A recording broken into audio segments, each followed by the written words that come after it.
Welcome to Saas Pro.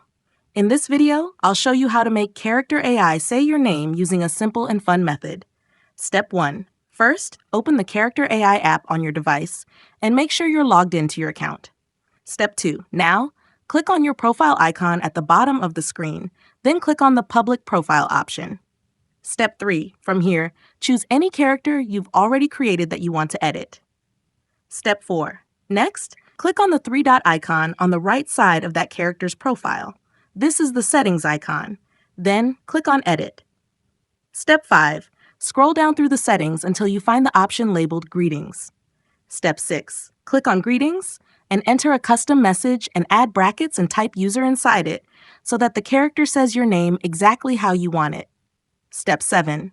After writing your greeting, click on Save Changes to apply the update. Step 8.